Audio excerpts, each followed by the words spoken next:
La sala de adopciones olía a desinfectante y a papeles viejos. El anciano de 68 años, Roberto Mendoza, estaba sentado frente a tres trabajadoras sociales que lo miraban como si acabara de decir la cosa más absurda del mundo.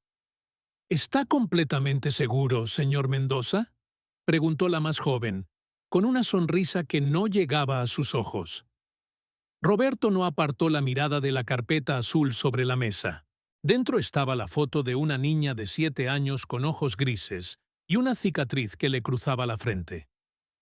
«Estoy seguro», respondió con voz firme. La trabajadora social mayor, la señora Domínguez, soltó un suspiro largo y cansado. Tomó la carpeta y la cerró con un golpe seco que resonó en el silencio incómodo. «Señor Mendoza, usted tiene 68 años. Es viudo. Vive solo en una casa de 2 habitaciones. No tiene familia cercana. Su pensión apenas le alcanza para vivir. Y quiere adoptar a Lucía». Dijo el nombre como si fuera una sentencia. «A Lucía, una niña con parálisis cerebral leve. Una niña que requiere terapia constante. Una niña que ninguna familia ha querido en 3 años». Roberto no respondió. Simplemente esperó. La tercera trabajadora, una mujer de mediana edad con lentes gruesos, se inclinó hacia adelante. Su voz era más suave, pero igual de condescendiente. «Entienda, señor, no estamos diciendo que sea mala persona. De hecho, es admirable que piense en ella. Pero seamos realistas. ¿Qué puede ofrecerle usted a esa niña? ¿Qué futuro le está dando?» Roberto miró sus propias manos. Manos arrugadas, con manchas de vejez, con dedos que a veces temblaban por la mañana. Manos que habían trabajado 40 años en construcción. Manos que ahora estaban vacías. «Le puedo dar un hogar», dijo finalmente. La señora Domínguez negó con la cabeza, casi con lástima. «Un hogar no es suficiente para una niña como Lucía. Ella necesita atención médica especializada, necesita equipo, necesita un futuro. ¿Qué pasa cuando usted ya no esté? ¿Quién cuidará de ella?» Las palabras flotaron en el aire como acusaciones. Roberto sintió algo apretarse en su pecho. No era la primera vez que escuchaba esto. Llevaba 6 meses intentando adoptar a Lucía. 6 meses de rechazos educados. 6 meses de miradas que decían: «Usted está loco, viejo». «Yo la cuidaré mientras pueda», respondió. «Y cuando ya no pueda, encontraré la manera». La trabajadora joven soltó una risa corta, sin humor. «Señor, esto no es una película. Esto es la vida real. Una niña real que ya ha sufrido demasiado. Su madre biológica la abandonó en el hospital cuando nació. Ha estado en 4 hogares temporales. Todos la devolvieron. ¿Sabe por qué?» Roberto tragó saliva. Lo sabía. Lo había leído en el expediente que le permitieron ver solo una vez. «Porque es difícil», continuó la mujer. «Porque llora por las noches. Porque no camina como los otros niños. Porque cuando tiene crisis, se pone rígida y asusta a la gente. Porque nadie quiere lidiar con eso». El silencio que siguió fue brutal. La señora Domínguez cerró la carpeta completamente y la puso fuera del alcance de Roberto, como si con ese gesto cerrara también cualquier posibilidad. «Vamos a ser directos, señor Mendoza. Usted no califica. Su edad es un factor de riesgo. Su situación económica es precaria. Y francamente, no creemos que comprenda la magnitud de lo que está pidiendo». Roberto sintió algo romperse dentro de él. No era ira, era algo peor. Era la sensación de que el mundo había decidido que él ya no servía para nada. Que era demasiado viejo, demasiado pobre, demasiado insignificante. «Entonces nadie va a adoptarla», dijo Roberto, y no fue una pregunta. La trabajadora joven bajó la mirada. «Estamos buscando alternativas», murmuró. «¿Qué alternativas? ¿Dejarla en el sistema hasta que cumpla 18? ¿Mandarla a un hogar grupal donde será un número más? La señora Domínguez se puso de pie. La reunión había terminado. Lo sentimos, señor Mendoza. Nuestra decisión es final. Roberto se levantó lentamente. Sus rodillas crujieron. Se acomodó la chaqueta vieja que usaba para estas visitas, la única que no tenía parches visibles. Antes de salir, se detuvo en la puerta. ¿Puedo verla? Solo una vez más. Las tres mujeres intercambiaron miradas. No es recomendable, dijo la señora Domínguez. Solo hará las cosas más difíciles para ambos. Roberto asintió. No discutió. Ya no tenía fuerzas, pero cuando cerró la puerta detrás de él y caminó por el pasillo largo y frío de la oficina de servicios sociales, algo dentro de él se negó a rendirse. Porque él sabía algo que ellas no sabían. Sabía lo que era sentirse invisible. Sabía lo que era que el mundo decidiera que ya no importas. Sabía lo que era estar solo en un cuarto vacío y preguntarse si alguien notaría si ya no estuvieras. Y sabía que Lucía también lo sabía. Si alguna vez viste una injusticia así, suscríbete. Aquí contamos historias que muchos prefieren callar. Lo que Roberto no sabía en ese momento era que su decisión de no rendirse desataría una cadena de eventos que cambiarían no solo su vida, sino la de muchas personas más, y que la niña que nadie quería sería quien le enseñaría el verdadero significado de la palabra familia. Pero eso vendría después. Primero, tendría que encontrar otra manera. Roberto Mendoza vivía en una casa pequeña en las afueras de la ciudad, en un barrio donde las calles todavía tenían nombres de flores, pero las flores hacía tiempo que habían dejado de crecer. La casa era de 2 habitaciones, con un jardín del tamaño de una mesa donde él cultivaba tomates y hierbas. Todas las mañanas, Roberto se levantaba a las 6. No porque tuviera que ir a trabajar, se había jubilado hacía 3 años, sino porque su cuerpo ya no sabía dormir más. Preparaba café en una cafetera vieja que había pertenecido a su esposa, Elena, y se sentaba en el porche a ver cómo el barrio despertaba. Los vecinos lo saludaban con cortesía. «Buenos días, don Roberto». Él respondía con un gesto de mano, pero nadie se detenía a conversar. No porque fueran antipáticos, sino porque Roberto había construido alrededor de sí mismo una muralla de silencio desde que Elena murió, 5 años atrás. Ella había sido el sonido de esa casa, su risa, sus cantos mientras cocinaba, sus quejas cariñosas cuando él dejaba las herramientas en el jardín. Cuando Elena murió de un infarto repentino, la casa no solo quedó vacía, quedó muda. Roberto había intentado llenar ese vacío de muchas formas. Trabajó más horas de las necesarias hasta que su cuerpo le dijo basta. Adoptó un perro, pero el animal murió al año siguiente. Intentó unirse a un grupo de jubilados en el centro comunitario, pero las conversaciones sobre nietos y familias grandes lo hacían sentir más solo. Elena y él nunca habían podido tener hijos. Después de años de intentos y tratamientos que drenaron sus ahorros, aceptaron que no sucedería. Elena se sumergió en su trabajo como maestra de primaria, llenando su necesidad de ser madre con docenas de niños cada año.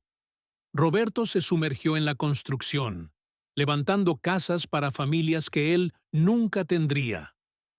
«Algún día», le decía Elena en las noches, «algún día vamos a adoptar. Cuando tengamos más dinero, cuando la casa esté pagada». Pero el algún día nunca llegó. Y luego Elena se fue. Los primeros años después de su muerte, Roberto simplemente existió. Se despertaba, comía, veía televisión, dormía, repetía. Era una vida sin propósito, sin dirección. Sus manos, acostumbradas a construir, a crear, a arreglar, no sabían qué hacer con tanto tiempo vacío. Fue un martes común cuando todo cambió. Roberto estaba en el supermercado comprando lo de siempre: pan, leche, café, algunos vegetales baratos, cuando escuchó a 2 mujeres hablar en voz baja, cerca de la sección de frutas. «Es una lástima», decía una. «3 años y nadie la quiere». «Bueno, es comprensible», respondió la otra. «Nadie quiere adoptar problemas. La gente quiere bebés sanos, no niños con, ya sabes». Roberto no debería haber escuchado. No debería haberse involucrado. Pero algo en esas palabras lo hizo detenerse. «Trabajas en servicios sociales, ¿verdad?», preguntó sin pensar. La mujer lo miró sorprendida. «¿Sí? ¿Por qué? ¿Cuántos niños tienen en adopción?». Ella dudó, pero algo en la expresión de Roberto la hizo responder. «Muchos, pero la mayoría son casos complicados. Adolescentes con problemas de conducta, niños con discapacidades, hermanos que no pueden separarse». «¿Y qué pasa con ellos?». La mujer suspiró. «Algunos encuentran hogares temporales, otros crecen en el sistema». Esa noche, Roberto no pudo dormir. Las palabras le daban vueltas en la cabeza. Niños que nadie quiere. Casos complicados. Crecen en el sistema. A la mañana siguiente, fue a las oficinas de servicios sociales. No con un plan, no con esperanzas, solo con una pregunta que no podía dejar de hacerse. ¿Y sí? Le mostraron varios perfiles. Adolescentes de mirada dura. Hermanos que venían en paquete. Niños con historiales médicos de 3 páginas. Y entonces vio a Lucía.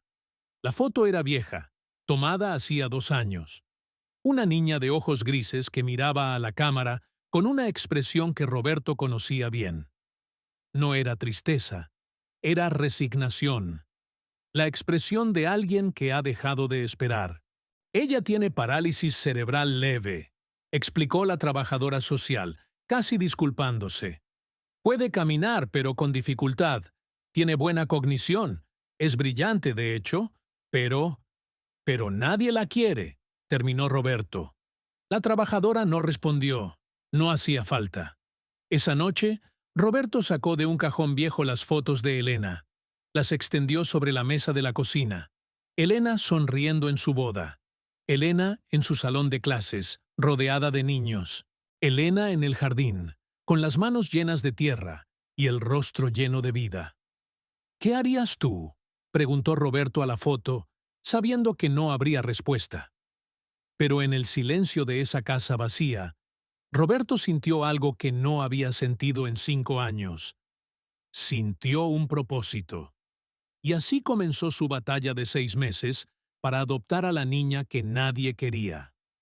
El rechazo oficial llegó 3 semanas después de aquella reunión. Una carta formal, fría, llena de palabras técnicas que básicamente decían: «Usted no sirve». Pero Roberto no se rindió. Contrató a un abogado con lo poco que tenía ahorrado. Un hombre joven, recién graduado, que aceptó el caso más por compasión que por el dinero que Roberto podía pagarle. «Señor Mendoza», le dijo el abogado después de revisar el caso, «legalmente usted cumple los requisitos mínimos para adoptar. Pero el sistema tiene discreción, y están usando su edad y su situación económica en su contra. ¿Qué puedo hacer?». El abogado dudó. «Podemos apelar, pero tendría que ir a una audiencia. Y tengo que advertirle, no será fácil. Harán preguntas difíciles. Cuestionarán cada aspecto de su vida». «No me importa», dijo Roberto. «Quiero esa audiencia». La audiencia se programó para un mes después. Roberto se preparó como pudo. Consiguió cartas de recomendación de vecinos. Llevó sus estados financieros.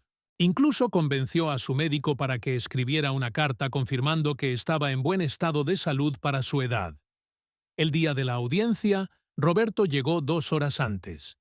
Se había puesto su único traje, uno que Elena le había comprado para el funeral de su madre hacía 10 años. Le quedaba un poco grande ahora, había perdido peso, pero estaba limpio y planchado. La sala era pequeña, casi como un salón de clases. Había una mesa larga al frente donde se sentaban 3 evaluadores, 2 mujeres y un hombre. A un lado, la señora Domínguez y su equipo de trabajadoras sociales. Al otro, Roberto y su abogado. En el fondo de la sala había otras personas, otros trabajadores sociales, una psicóloga, gente que Roberto no conocía, pero que estaba allí para juzgarlo. El evaluador principal, un hombre de unos 50 años con lentes sin marco, abrió una carpeta gruesa.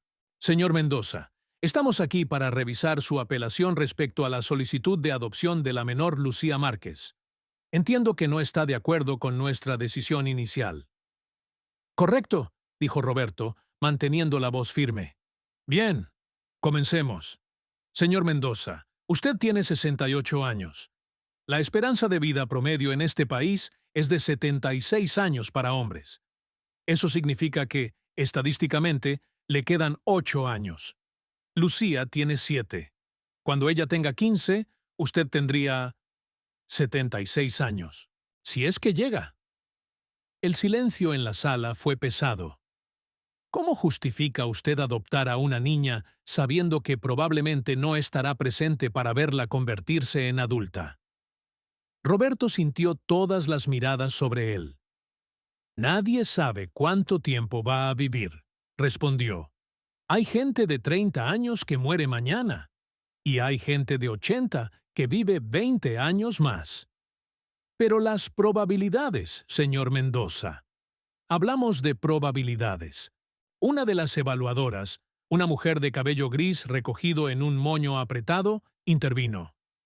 Y no solo es la longevidad, es la capacidad física.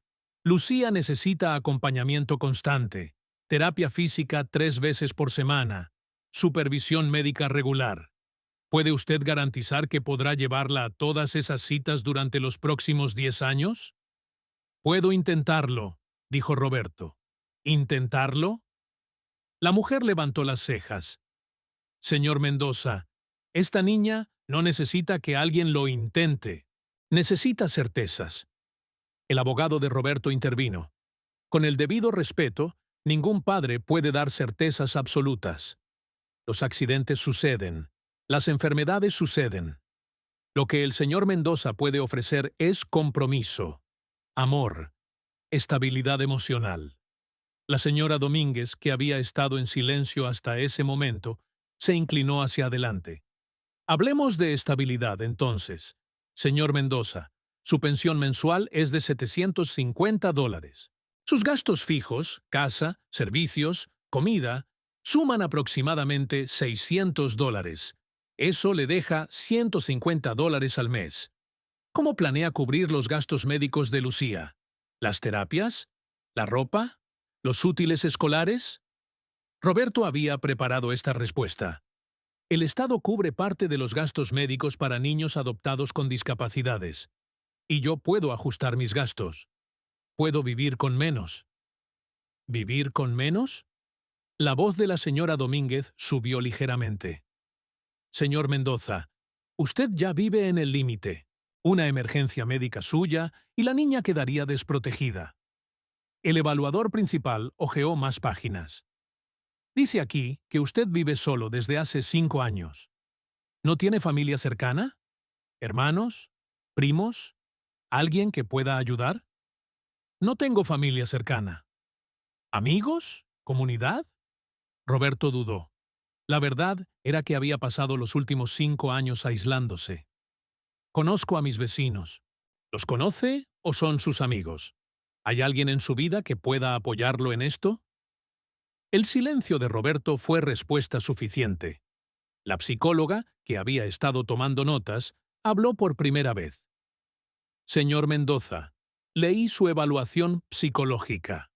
Muestra signos de aislamiento social prolongado. Síntomas leves de depresión no tratada. Duelo no resuelto por la muerte de su esposa.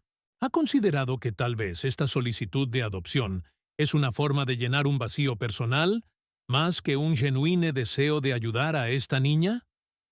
Las palabras cayeron como piedras. Roberto sintió que algo se quebraba dentro de él. No porque la pregunta fuera cruel, sino porque había pensado exactamente lo mismo en las noches en que no podía dormir. No lo sé, admitió, y su voz sonó pequeña. Tal vez. Pero, ¿eso la hace menos real? ¿El hecho de que yo también necesite algo hace que mi amor sea menos válido? La psicóloga no respondió. Solo anotó algo en su libreta. El evaluador principal cerró la carpeta. Señor Mendoza, apreciamos su entusiasmo, pero debemos pensar en el mejor interés de la niña. Y francamente, no vemos cómo usted puede proporcionarle lo que necesita. Roberto sintió que las palabras le llegaban desde muy lejos, como si estuviera bajo el agua y las voces fueran apenas murmullos distorsionados. «¿Entonces qué pasará con ella?», preguntó, y odió cómo sonó su voz. Derrotada. La señora Domínguez intercambió una mirada con los evaluadores. «Eso no es su preocupación, señor Mendoza». Y en ese momento, en esa sala fría llena de gente que lo miraba con lástima, o con desprecio, o con indiferencia, Roberto sintió que había fallado no solo a Lucía, sino a Elena y a sí mismo. ¿Tú habrías reaccionado diferente? Escríbelo en los comentarios. Los días después de la audiencia se arrastraron como heridas abiertas. Roberto ya no salía al porche por las mañanas. Ya no saludaba a los vecinos. Se quedaba dentro, moviéndose de cuarto en cuarto sin propósito, como un fantasma en su propia casa. Por las noches se sentaba en la mesa de la cocina con una taza de café que se enfriaba sin que él la tocara, y pensaba en todas las cosas que le habían dicho. Usted no sirve. Está llenando un vacío personal. Piense en el mejor interés de la niña. Las palabras se repetían en su cabeza como un disco rayado, una y otra vez, hasta que perdían significado y se convertían solo en ruido. Pero el ruido no dolía menos. Lo peor no era el rechazo en sí. Roberto había vivido suficientes rechazos en su vida como para desarrollar una piel gruesa. Lo peor era la duda que ahora crecía dentro de él como un tumor. ¿Y si tenían razón? ¿Y si todo esto era solo un viejo solitario intentando sentirse importante otra vez? ¿Y si él no podía darle a Lucía nada de lo que ella necesitaba? Se levantaba a las 3 de la mañana, empapado en sudor, con el corazón acelerado, después de soñar que Lucía lo miraba con esos ojos grises y le preguntaba, ¿por qué me dejaste? Durante el día intentaba distraerse. Arreglaba cosas en la casa que no necesitaban ser arregladas. Pintó la cerca del jardín. Reorganizó el garaje. Limpió los canalones del techo con manos que temblaban no de vejez, sino de pura frustración contenida. Sus vecinos notaron el cambio. La señora Martínez, que vivía 3 casas más abajo, se acercó un día mientras él estaba trabajando en el jardín. «Don Roberto, ¿está bien? Lo veo diferente». Roberto no levantó la vista de las plantas de tomate que estaba podando con más fuerza de la necesaria.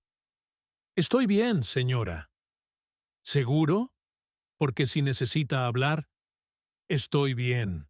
La mujer se fue, pero Roberto vio cómo miraba hacia atrás un par de veces antes de entrar a su casa, como si no estuviera convencida. Y no debería estarlo, porque Roberto no estaba bien. Las noches eran peores.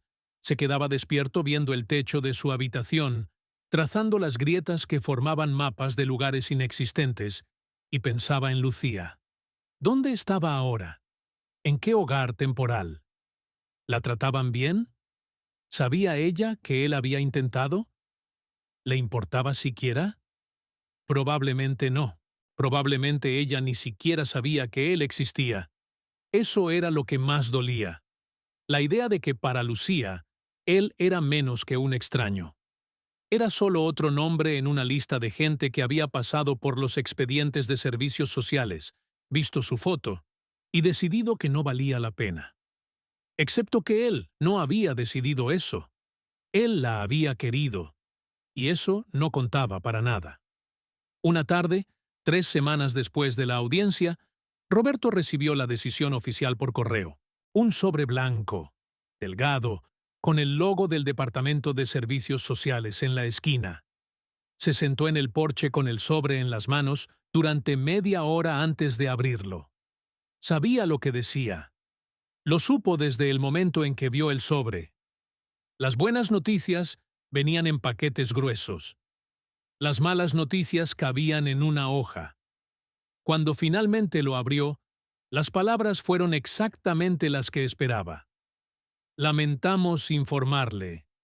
No cumple los requisitos. Decisión final. Le deseamos lo mejor.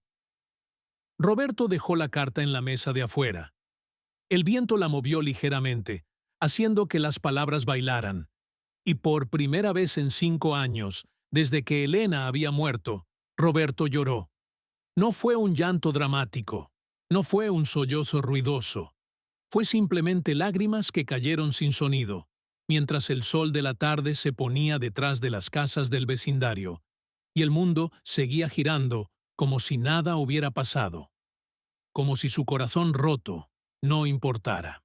Como si Lucía no importara. Esa noche, Roberto hizo algo que no había hecho desde que era niño. Rezó. No era un hombre religioso.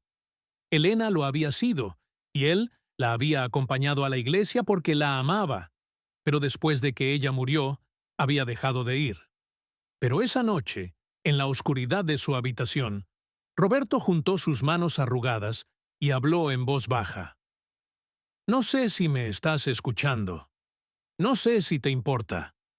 Pero si hay algo que pueda hacer, si hay alguna manera, por favor, no por mí, por ella. No hubo respuesta. No esperaba una. Pero algo en ese momento de silencio vulnerable le dio a Roberto una claridad que no había tenido en semanas.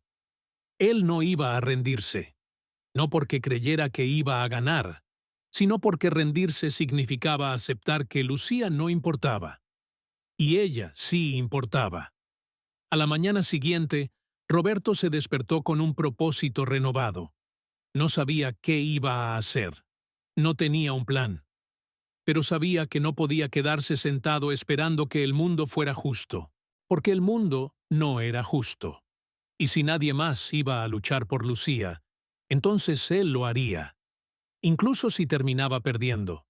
Incluso si terminaba más roto de lo que ya estaba. Porque algunas cosas valían la pena, aunque duelan. 2 días después de tomar esa decisión, Roberto hizo algo impulsivo. Fue a las oficinas de servicios sociales sin avisar, sin su abogado, sin un plan claro, solo con una pregunta que no podía quitarse de la cabeza. La recepcionista lo reconoció. Su expresión cambió de neutral a incómoda. «Señor Mendoza, ¿tiene cita?» «No, pero necesito ver a la señora Domínguez. Ella está ocupada en este momento. Si quiere dejar un mensaje, esperaré». Y esperó. Durante 3 horas. La recepcionista le ofreció agua. Le sugirió que volviera otro día. Pero Roberto se quedó en esa silla incómoda de plástico, viendo cómo otros padres entraban y salían, algunos con niños tomados de la mano, otros con carpetas llenas de papeles. Finalmente, la señora Domínguez salió de su oficina. Se detuvo cuando lo vio. «Señor Mendoza, necesito hablar con usted». Ella suspiró, pero algo en su expresión, tal vez cansancio, tal vez compasión, la hizo asentir. 5 minutos. En su oficina, rodeado de carpetas apiladas y fotos de niños en las paredes, Roberto hizo la pregunta que había venido a hacer. «¿Qué tengo que hacer?» La señora Domínguez lo miró confundida. «¿Perdón?»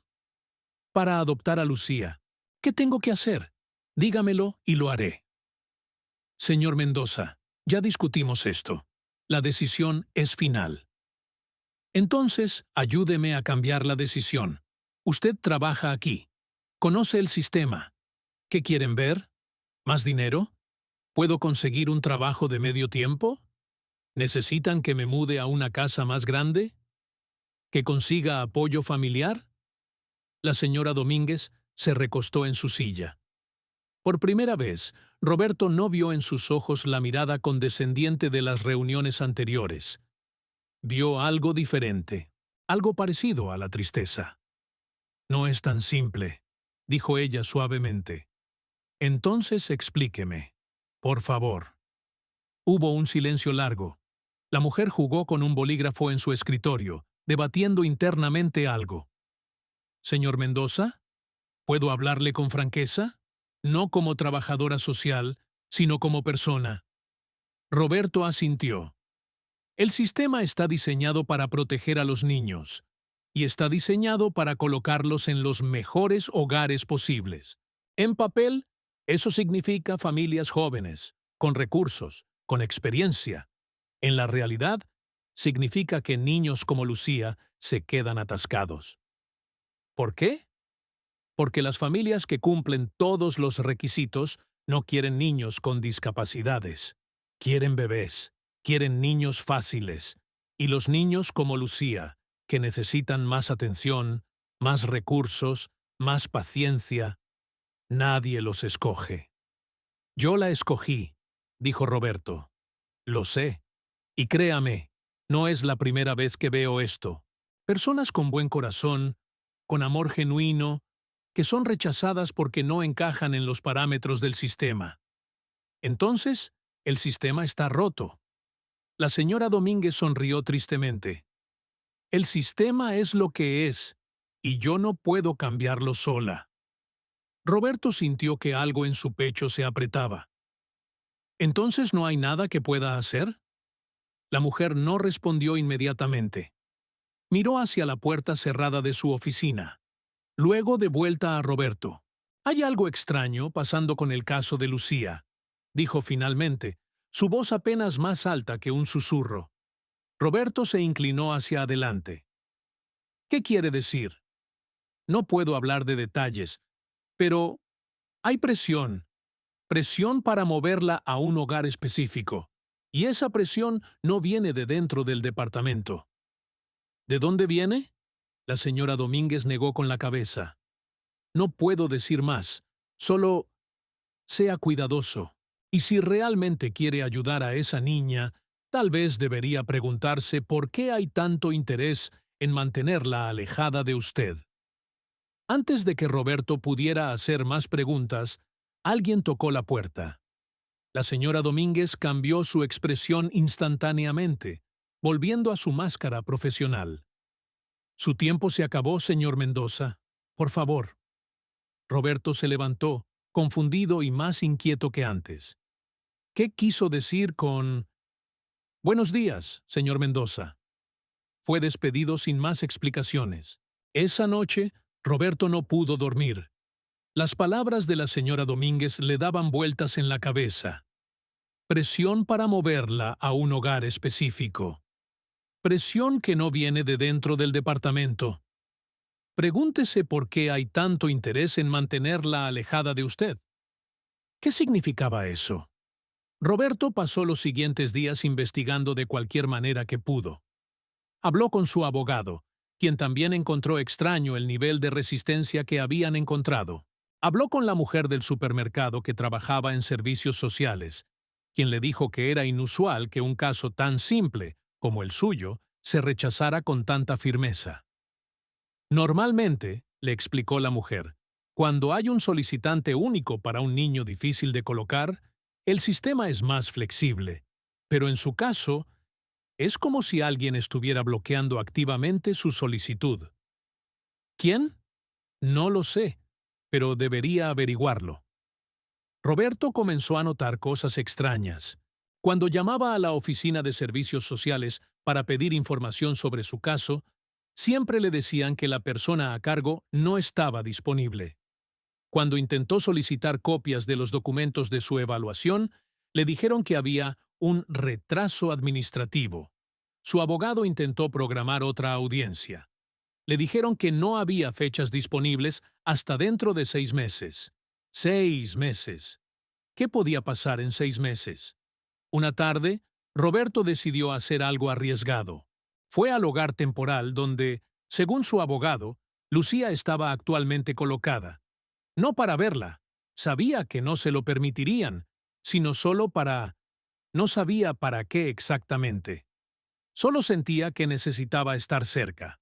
La casa estaba en un vecindario clase media, con un jardín bien cuidado y un columpio oxidado en el frente. Roberto se estacionó a media cuadra y esperó, sintiéndose absurdo y desesperado a la vez. Vio niños entrando y saliendo. Vio a una mujer que parecía ser la madre de acogida, gritándole a alguien dentro de la casa.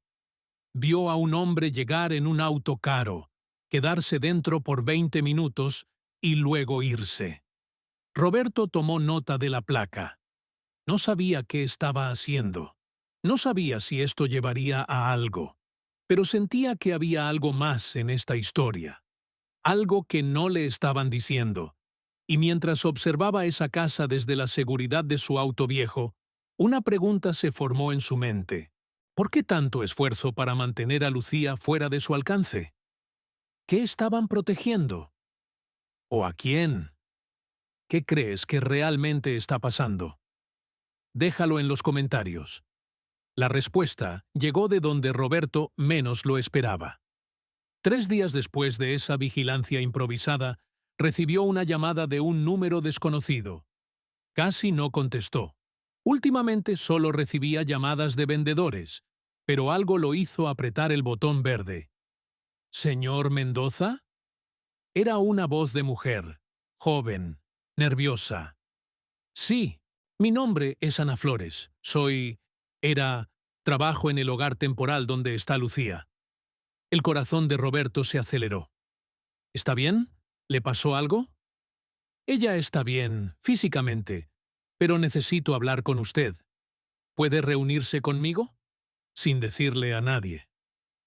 2 horas después, Roberto estaba sentado en una cafetería pequeña al otro lado de la ciudad, frente a una mujer de unos 25 años que no paraba de mirar hacia la puerta, como si esperara que alguien la siguiera. Gracias por venir, dijo Ana, sus manos temblando alrededor de su taza de café. No sé si debería estar haciendo esto. Puedo perder mi trabajo, pero no puedo quedarme callada. ¿Qué está pasando? Ana respiró profundo. La familia Foster que tiene a Lucía, ellos no la quieren adoptar. Nunca quisieron. Ellos solo... Se detuvo, como si las palabras fueran demasiado difíciles de decir. Solo la tienen por el dinero del Estado, terminó finalmente. Reciben un subsidio alto porque Lucía tiene necesidades especiales, pero no gastan ese dinero en ella. La mantienen en el sótano, le dan comida básica, ninguna de las terapias que se supone debe recibir. Roberto sintió que la ira subía por su garganta como fuego. ¿Y servicios sociales lo sabe? Algunos saben, otros no quieren saber. La señora Foster tiene conexiones, su hermano es abogado, su cuñado trabaja en la alcaldía. Ella sabe cómo manipular el sistema. ¿Por qué me rechazaron a mí entonces? Ana lo miró con algo que parecía lástima. Porque usted los asustó. Si un anciano solo, sin recursos, puede adoptar exitosamente a una niña como Lucía, ¿qué dice eso sobre todas las familias Foster que rechazan a estos niños? ¿Qué dice sobre el sistema que permite que niños se queden en hogares donde son solo números? Roberto sintió que todo encajaba, pieza por pieza, como un rompecabezas horrible. Entonces, me bloquearon para proteger el sistema. Y para proteger a los Foster. Ellos tienen 3 niños más, todos con discapacidades, todos generando subsidios. Si se descubre que están abusando del sistema, todo se desmorona. ¿Tiene pruebas? Ana sacó su teléfono. Tengo fotos, tengo mensajes, tengo registros médicos que muestran que Lucía no ha ido a terapia en meses, a pesar de que el Estado paga por ello. Le mostró las fotos a Roberto. En ellas, veía a Lucía en un cuarto pequeño, oscuro, sin juguetes, sin color, solo una cama estrecha y paredes desnudas. Roberto sintió algo romperse dentro de él. ¿Por qué me está mostrando esto? Porque usted es la única persona que ha luchado por ella. Todo el mundo más. O no les importa, ¿O tienen demasiado miedo de ir en contra de los Foster? ¿Y qué quiere que haga? No lo sé. Pero estas fotos, si llegan a las personas correctas, se detuvo. Ambos sabían lo que eso significaba. Roberto tomó el teléfono de Ana. Las fotos se sintieron como veneno en sus manos. Evidencia, prueba, verdad, pero también peligro. Si hago esto, dijo Roberto lentamente, ¿qué le pasará a usted? Probablemente me despidan, tal vez peor, pero no puedo seguir viendo esto y no hacer nada. Roberto asintió. Entendía ese sentimiento mejor que nadie. Envíemelas. Yo me encargo. Esa noche, Roberto envió las fotos a su abogado. También las envió a la prensa local y a la oficina del supervisor del Departamento de Servicios Sociales. No sabía qué pasaría. Solo sabía que había cruzado una línea de la cual no había retorno. La respuesta llegó más rápido de lo esperado. Al día siguiente, 2 oficiales de policía aparecieron en su puerta. Por un momento, Roberto pensó que venían a arrestarlo.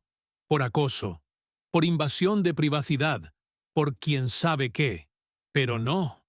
Señor Mendoza, dijo uno de los oficiales, necesitamos hablar con usted sobre las fotos que envió. Roberto los invitó a pasar, su corazón latiendo tan fuerte que estaba seguro de que podían escucharlo. Hemos iniciado una investigación, explicó el oficial. Los Foster están siendo investigados. Servicios Sociales está cooperando. Y... El oficial hizo una pausa. Y queremos saber si usted aún está interesado en adoptar a Lucía. Roberto no pudo hablar. Las palabras se atascaron en su garganta, mezcladas con lágrimas que no sabía que estaban ahí. Sí, logró decir finalmente. Sí, lo estoy. Pero incluso en ese momento de alivio, una parte de él sabía que esto no había terminado, porque sacar a Lucía de ese hogar era solo el principio. Lo difícil vendría después. Lo difícil sería sanar las heridas que ya se habían hecho. El proceso para sacar a Lucía del hogar Foster tomó 2 semanas. 2 semanas en las que Roberto apenas durmió, esperando que en cualquier momento le dijeran que había un problema, una complicación, otra razón por la cual no podía tenerla. Pero esta vez, el sistema se movió a su favor. Los Foster fueron acusados de fraude y negligencia. Perdieron la custodia de todos los niños bajo su cuidado. La señora Domínguez, quien había tratado de advertir a Roberto, fue puesta a cargo del caso de Lucía personalmente. Lo siento, le dijo a Roberto cuando se vieron en su oficina. Siento no haber podido hacer más antes. Roberto negó con la cabeza. Usted hizo lo que pudo. Eso es más de lo que otros hicieron. Finalmente, llegó el día. Roberto fue a recoger a Lucía a un centro de transición temporal. Su abogado iba con él, junto con una trabajadora social nueva que sería asignada al caso durante los primeros meses. Roberto entró al cuarto donde Lucía esperaba. Ella estaba sentada en una silla demasiado grande para ella, con sus piernas delgadas colgando sin llegar al suelo. Tenía puesta ropa nueva que alguien le había dado, un vestido azul con flores, pero sus ojos seguían siendo los mismos de la foto. Grises, cautelosos, resignados. Lucía, dijo la trabajadora social suavemente. Este es el señor Roberto. Va a llevarte a casa. La niña lo miró sin expresión. ¿A qué casa? Preguntó con una voz pequeña, rasposa, como si hubiera olvidado cómo usarla. Roberto se arrodilló frente a ella, aunque sus rodillas protestaron. Quería estar a su nivel. A mi casa, dijo, si tú quieres venir. Lucía lo estudió durante un largo momento. Los otros dijeron lo mismo, y luego me devolvieron. Las palabras fueron como cuchillos en el corazón de Roberto. Yo no voy a devolverte, dijo con toda la convicción que pudo reunir. Te lo prometo. Todos prometen. Roberto no supo qué decir a eso.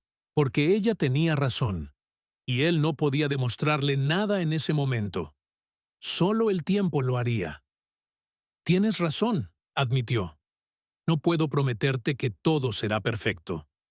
No puedo prometerte que nunca voy a cometer errores. Soy viejo y a veces me olvido de las cosas y mis rodillas hacen ruido cuando camino. Por primera vez, algo pequeño, tal vez no era una sonrisa, pero era algo, apareció en la cara de Lucía. ¿Tus rodillas hacen ruido? Como bisagras oxidadas. Eso es raro. Lo sé. Otro momento de silencio. Luego Lucía bajó de la silla. Se tambaleó ligeramente. Su parálisis cerebral afectaba más su lado derecho, pero se acercó a Roberto. ¿Vas a gritarme cuando haga cosas mal? No. ¿Vas a dejarme en el sótano? Roberto sintió que la ira volvía, pero la controló. Nunca. Tendrás tu propia habitación, con ventana. ¿Puedo pintar las paredes? Del color que quieras. Lucía lo pensó. ¿Morado? Si quieres morado, tendremos morado. Finalmente, después de lo que pareció una eternidad, Lucía asintió. Está bien. Voy a intentar. Y así, en ese cuarto pequeño en un edificio de gobierno sin ninguna ceremonia especial, Roberto Mendoza se convirtió en padre por primera vez en su vida, a los 68 años. Los primeros meses fueron exactamente tan difíciles como todos habían advertido que serían. Y también fueron más difíciles de maneras que nadie le había dicho. Lucía tenía pesadillas. Se despertaba gritando y Roberto corría a su cuarto, sin importar la hora, para sentarse junto a ella hasta que volviera a dormir. Lucía no confiaba en él. Escondía comida debajo de su cama, convencida de que algún día ya no habría más. Roberto la dejó hacerlo, y gradualmente las reservas de comida disminuyeron hasta desaparecer. Lucía no hablaba mucho. Pasaba horas en su cuarto, con la puerta cerrada. Roberto la dejaba tener su espacio, pero siempre tocaba suavemente cada noche, antes de dormir, para decir buenas noches a través de la puerta. Pero también hubo momentos buenos. El día que Lucía pintó su cuarto de morado, un morado brillante, casi violento, que hacía que los ojos de Roberto dolieran, y se paró en medio con una sonrisa genuina por primera vez. La mañana que Roberto encontró a Lucía en la cocina, intentando hacer café como lo hacía él, y terminaron limpiando el desastre juntos entre risas nerviosas. La tarde que Lucía, mientras hacía terapia en casa, le preguntó a Roberto si podía enseñarle a trabajar con herramientas, como él lo hacía antes. Y la noche que Lucía, 6 meses después de llegar, salió de su cuarto y se sentó junto a Roberto en el porche, sin decir nada. Solo se sentó ahí, con su pequeño cuerpo apoyado contra el brazo de él, viendo cómo el sol se ponía. «Gracias», dijo Lucía, en voz tan baja que Roberto casi no la escuchó. «¿Por qué?» «Por no devolverme». Roberto sintió que su garganta se cerraba. Nunca lo haría. Lo sé. Y en ese momento, Roberto entendió algo que no había entendido antes. La señora Domínguez había estado equivocada. La psicóloga había estado equivocada. Todos habían estado equivocados. Él no estaba salvando a Lucía. Ella lo estaba salvando a él. Porque antes de Lucía, Roberto era solo un anciano esperando morir. Una casa vacía, un corazón cerrado, un propósito perdido. Pero ahora había risas en esa casa. Había dibujos en morado pegados al refrigerador. Había pequeños zapatos junto a la puerta. Había vida. Los vecinos también notaron el cambio. La señora Martínez ahora se detenía a charlar cuando los veía en el jardín. Otras familias del barrio comenzaron a saludarlos. Un niño de la casa de al lado le preguntó a Lucía si quería jugar. Y lentamente, semana tras semana, mes tras mes, Roberto vio cómo Lucía se transformaba de una niña rota en una niña que se permitía ser niña, que se permitía sonreír, que se permitía esperar. 3 años después, cuando Lucía tenía 10 años y Roberto, 71, estaban sentados en ese mismo porche. Lucía estaba haciendo tarea. Roberto estaba arreglando una lámpara vieja. «Papá», dijo Lucía. Había comenzado a llamarlo así hacía 6 meses, y cada vez que lo hacía, Roberto sentía que su corazón crecía un poco más. «¿Puedo preguntarte algo?» «Claro. ¿Por qué me escogiste cuando nadie más lo hizo?» Roberto dejó la lámpara. Miró a la niña que había cambiado su vida completamente. «Porque te vi», dijo simplemente, «y supe que nos necesitábamos mutuamente». Lucía pensó en eso por un momento. «Yo también te vi», dijo finalmente. «En las fotos que me mostraron. Eras el único que no sonreía como en las fotos falsas. Parecías real». «Lo era. Lo soy. Lo sé». Y siguieron ahí, en ese porche, dos almas que el mundo había intentado desechar, construyendo juntos algo que nadie pensó que sería posible. Una familia. A veces juzgamos demasiado rápido. Si esta historia te hizo sentir algo, suscríbete al canal y deja tu opinión en los comentarios, porque aún hay verdades que nadie ha visto.